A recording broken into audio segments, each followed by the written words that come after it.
నిన్న మొన్నటి వరకు కూడా పంచదారలు అనేది ఒక దివ్య క్షేత్రం, ఆధ్యాత్మిక క్షేత్రం. ఈరోజు చూసుకుంటే ఆ పంచదారల చుట్టూ కూడా రాజకీయం తిరుగుతుంది. ఈ దశలో కర్ణం ధర్మశ్రీ ఆ ప్రాంతానికి చెందిన సమన్వయకర్త వైఎస్ఆర్‌సీపీ. సరే చూడండి, అంటే మీరు కూడా రాజకీయం కావచ్చు, ఏదో అవ్వచ్చు, ధర్మ పోరాటం అన్నది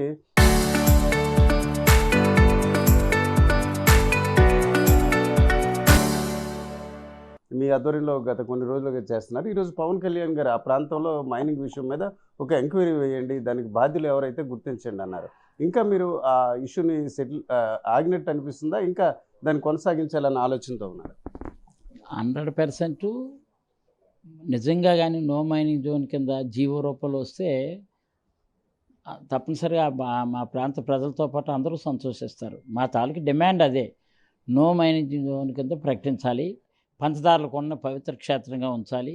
ఇంతవరకు కూడా ఏ విధంగా అయితే ఆధ్యాత్మిక కేంద్రంగా ఉన్నదో ఆ కేంద్రాన్ని కాపాడవలసిన బాధ్యత. మాట్లాడితే సనాతన ధర్మం అని అంటుంటారు. మీరు ఇంతవరకు స్పందించమని అన్నాం, సంతోషం. రాత్రి స్పందించారని అన్నారు. అది పేపర్ మూలకంగా మనకి లిఖితపూర్వకంగా జీవో రూపంలో వస్తే డెఫినెట్గా ఆ ప్రాంత ప్రజల తాలూకు మనోభావాలు కాపాడినట్టు లెక్క. అలా కాకుండా మళ్ళీ రాత్రిపూట మైనింగ్ చేసే కార్యక్రమం చేస్తే చాలా తప్పు. ఎందుకంటే ఆ రోజు మేము ముందు రోజు కలెక్టర్ కూడా మేము రిలే నిరాధ్యక్షలు చేస్తున్నామని చెప్పాం.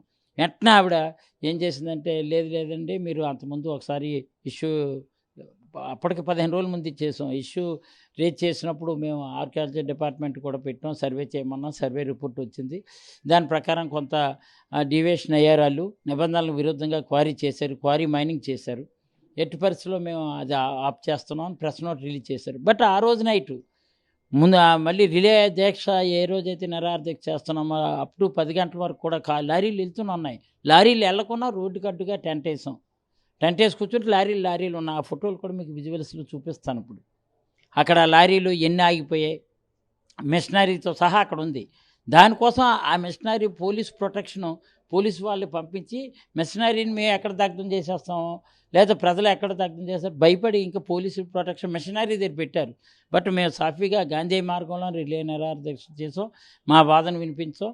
ఆ రోజు నుంచి అలాగా ఇంచుమించు ఇది 7 మాసాలుగా చేస్తున్నటువంటి పోరాటానికి ఇప్పటికైనా ప్రభుత్వంలో చలనం వచ్చిందని మాత్రం సంతోషం ఉంది. అది జీవో రూపంలో వచ్చే వరకు 30 కిలోమీటర్లు విస్తరించున్నటువంటి పవిత్రమైనటువంటి పంచదారుల పుణ్యక్షేత్రాన్ని ఆధ్యాత్మిక కేంద్రంగా ఉంచి ఎట్టి పరిస్థితుల్లో మైనింగ్ యాక్టివిటీ జరగకుండా ఉండే విధంగా ప్రభుత్వం ఇమ్మీడియట్గా జీవో రిలీజ్ చేసే వరకు మాత్రం ఈ పోరాటం కొనసాగుతూనే ఉంటుంది. ఓకే సార్, ఇప్పుడు మీ ప్రాంతానికి చెందిన జనసేన ఎమ్మెల్యే ఒక కామెంట్ చేస్తున్నారు. 2023లో వైఎస్ఆర్‌సీపీ ప్రభుత్వ హయాంలోనే ఈ మైనింగ్కి సంబంధించి అనుమతులు ఇచ్చారు. దీనికి వైఎస్ఆర్‌సీపీయే బాధ్యత. అప్పుడున్న ఎమ్మెల్యే కన్నబాబు రాజు గారు దీన్ని నిర్వహించారని, అది యాక్సెప్ట్ చేసే పరిస్థితి మీకుందా? మరి అప్పుడు వీళ్ళెందుకు నోరు మూసుకొని ఉన్నారండి? నిజంగా జరిగిందో లేదో అయితే నాకైతే తెలీదు. నేను సమన్వయకర్తగా వచ్చిన దగ్గర నుంచి ఇంతవరకు కూడా ఎట్టి పరిస్థితుల్లో ఎటువంటి మైనింగ్ జరగకూడదని డే 1 నుంచి చెప్పుకొచ్చాం. అక్కడ జరుగుతున్నటువంటి యాక్టివిటీ కనిపించి అసలు అధికారుల దృష్టికి తీసుకెళ్ళింది ఎవరంటే మా ప్రాంత ప్రజలు. అక్కడ హరిపురం కానీ, వెంకటాపురం కానీ, పంచదారులు కానీ, దారభోగాపురం కానీ, హరిపాలెం వాళ్ళు కానీ, గొర్రెల ధర్మవరం కానీ, వాళ్ళందరూ ప్రజలే ముందు తీసుకెళ్ళి ఏంటి మీరు అడ్డుకోరా, ప్రతిపక్షంగా మీరు మాతో చేయగలపరా అని అందరూ అడిగితేనే మేము అక్కడ చూసి అబ్జర్వ్ చేస్తే మొత్తం లారీలు వేలాది లారీలు వెళ్ళిపోతున్నాయి. 5,93,000 క్యూబిక్ మీటర్స్ తవ్వేశారు. ఇదేంటి అని చెప్పి మేము 7 మాసాలుగా పోరాటం చేస్తున్నాం. మరి నువ్వెందుకు కామ్గా ఉన్నావు? దీని వెనకాల నీకు ఏదైనా చీకటి ఒప్పందం ఏంటి? ఆ ఒప్పందం, ఆ రహస్యం ఏంటి? నువ్వు జనసేన ప్రాతినిధ్యం వహిస్తున్నావే, ఆ రోజు ఎందుకు నోరు మూసుకొని కూర్చున్నావు? నిజంగా కానీ జరిగితే ఆ రోజే అడగాలి కదా.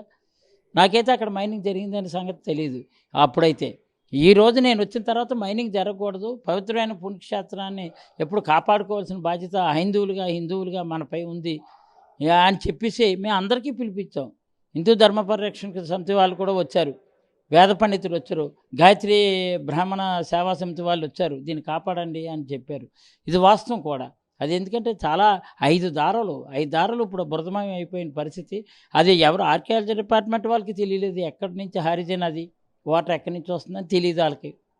కానీ వీళ్ళు తవ్విన తర్వాత 80 అడుగులు లోతుకి వెళ్ళిన తర్వాత అది బురదమయం అయిపోయిన తర్వాత ఆ బురద నీరు ఇటు వచ్చి దానికి దీనికి లింక్ ఉంది, ఏ బురద నీరు అందుకే వచ్చిందని క్లియర్ తేటతెల్లం ప్రజలకు తెలిసింది. అదేదో మేమేదో పూసినట్టు అది చాలా తప్పు. పోనీ ఇప్పుడైనా ఛాలెంజ్ చేస్తున్నాం, ఎన్ని బురద నీరు పోయమనండి వస్తుందండి బయటికి. ఆయన మాటలోనే అన్నాడు కదా, ఫిల్టర్ అయ్యి వస్తుందని. పోనీ బురద నీరు పోయమన్నాను పైన వెళ్ళి, ఒక 10 బకెట్లో 20 బకెట్లో లారీ పోయమన్నాను, చూద్దాం వస్తుందంటే చూద్దాం. అది చాలా తప్పుడుగా అబద్ధం ఆడి మీడియాని కలుగప్పి ప్రజలు మోసం చేసే కార్యక్రమం 100% ఆయన ఏంటంటే ఆయన తప్పుని కప్పిపుచ్చుకోవడం కోసం చేస్తున్న ప్రక్రియ తప్ప, ఆయనకి ఏంటంటే పంచదార కొండ ఒక ఏటీఎం లాగా మారింది ఆయనకి. ఆయన ఎందుకు అలాగే దాన్ని తప్పించుకోవడం కోసం ఇలాగ మీడియా ముందు అబద్ధాలు వల్లిస్తున్నాడు. ఇది ఈరోజు పంచదారుల మైనింగ్ వ్యవహారంపై డిప్యూటీ సీఎం స్పందించారు. దానికి సంబంధించి నో మైనింగ్ జోన్గా కూడా ప్రకటించాలని సూచించడమే కాకుండా ఆ ప్రాంతంలో జరుగుతున్న తవ్వకాల వెనక ఎవరు ఉన్నారనే విషయంపై కూడా బాధ్యులు గుర్తించాలని ప్రకటించడం ఒక రకంగా ఆహ్వానిస్తున్నాం. అయితే ఇది కేవలం ఒక ప్రకటనకు పూర్తి కాకుండా పూర్తిగా శాశ్వతంగా కూడా దానికి సంబంధించి మైనింగ్ ప్రక్రియ నిలిపివేసే రకంగా చర్యలు చేపట్టాలని కర్ణం ధర్మశ్రీ కోరుతున్నారు. కెమెరా పర్సన్ తిరుపతితో రామచంద్ర, RTV, విశాఖపట్నం.